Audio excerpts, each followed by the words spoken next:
Hey everyone, this is Fiddle Rager Raven, and I'm here with my recap and review of Naruto Next Generation's episode number 157, which is titled Kara's Footprints. And I have been looking forward to watching this anime episode, and I know that the entire fandom is excited about it as well because it will mainly focus on Sasuke and Sai. This is also the first time we are seeing Sasuke and Sai teaming up together, and it makes sense because Sasuke has been gaining information about Otsutsuki and now the Kara organization. So yeah, Sasuke and Sai working together makes sense. Anyway, this episode, I enjoyed it, but there were a couple of plot conveniences that didn't make any sense to me, especially because we know about all of the jutsus that Sasuke can use. But you know what? Let's get into the episode. I'll go over some of the highlights and give my opinions. The episode opens up with this overview of the hidden rain, and you can see that it's still not developed. There's still trouble going on. People are not happy. That's Sai's new team, and I am a fan of this team because it is perfect for intelligence type missions. Sai's team was able to pinpoint the location of Kara's hideout after Sasuke gained information from Chojoji. Sai is so proud of his team because they were able to find the location before the rest of the Anbu teams. So we just have this footage of Sasuke and Sai making their way into an abandoned sewage treatment plant. And there was several years ago poisonous gas, but now it has kind of dispersed. Sasuke is like that Genin team is yours, and Sai is like, yeah, they're mine. And it's part of Naruto's plan because Anbu is no longer like the Anbu of the past. So we have this person keeping an eye on Sasuke and Sai, and I'm like, don't try, you're just going to embarrass yourself. And the door explodes, and yeah, that's the person. His name is Garashi.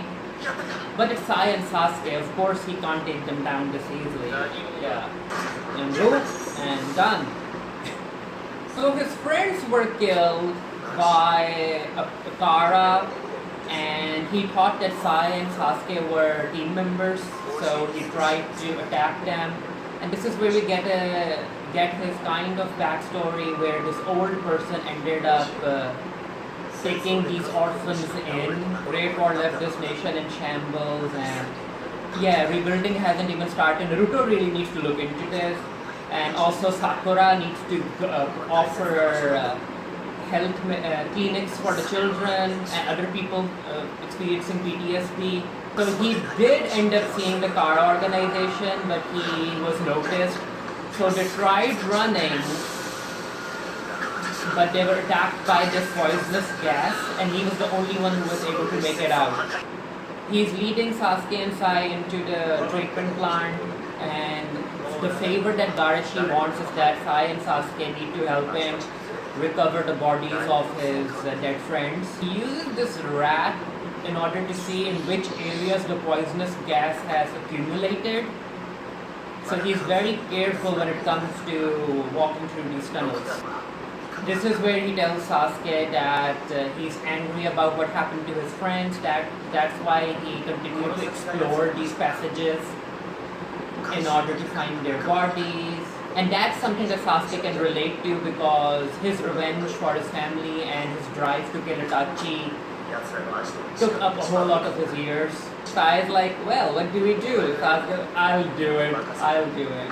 With a Chidori, he's able to destroy the boulder. And Garashi, because he's emotional, he just runs inside. Garashi is on the floor, and yeah, of course it's a trap.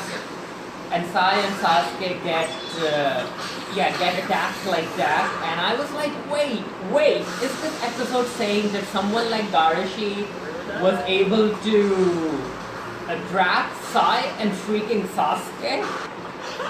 I was very angry when I was watching this episode for the first time. I was like, no way is Sasuke going down like this. And then freaking Boruto has to come in to save him in the next episode. This is where Garashi tells them that he was the one who spread the poisonous gas and killed his friends because the Kara organization is giving him hope because the rest of the great nations aren't doing anything. And boom! those two were clones. And Sai is like, did you really think that you would be able to kill us at your level? This is where they explain how they figured out that Garashi was a spy or working against them. Because Sasuke is like, even though you were angry, there was this sense of calmness about you. Garashi is running away and Sasuke just throws a kunai at his ankle and he's down. And I was like, wait, so did someone from the Kara organization kill him right now? Did they throw a weird mysterious jutsu? But no, it turns out that Garashi was being used and the mask that he was using didn't work correctly, so the poisonous gas got to him. And this is where Garashi is like, no, I'm going to kill myself and I'm not going to give you any intel. And he ends up using his own kunai to take his own life. And I was like, Sasuke has the Sharingan. He could have easily put Garashi under Genjutsu, but plot conveniences, like that's something that I didn't like. That Sasuke could have easily put him under Genjutsu in order to keep him alive. The place is coming down. They see that there's a research facility in there, but they can't look into it more because, yeah, they need to get out of here.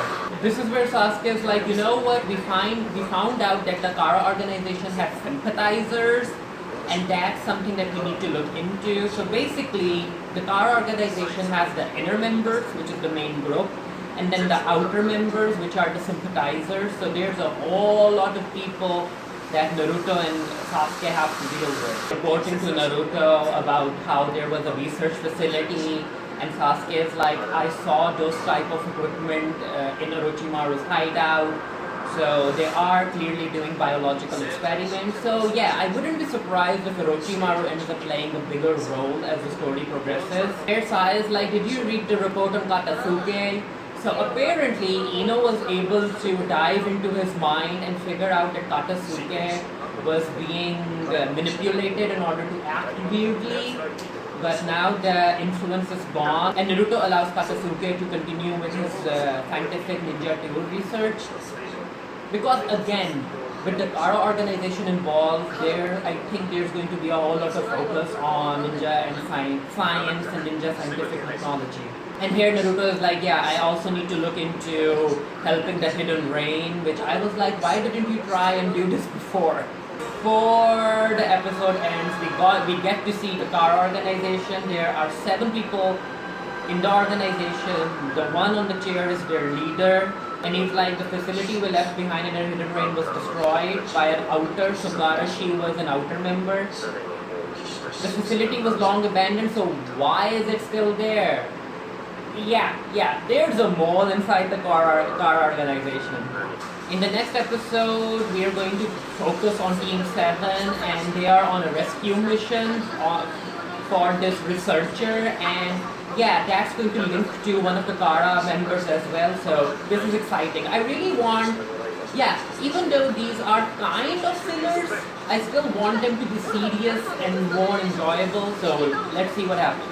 What did you think of the episode? Let me know. I will be doing a written review of this for the Geek Theory. The link to that will be down in the comment section below. And again, I really think that Sasuke could have easily used this Sharingan and placed a Genjutsu on Garashi in order to prevent him from killing himself, but whatever.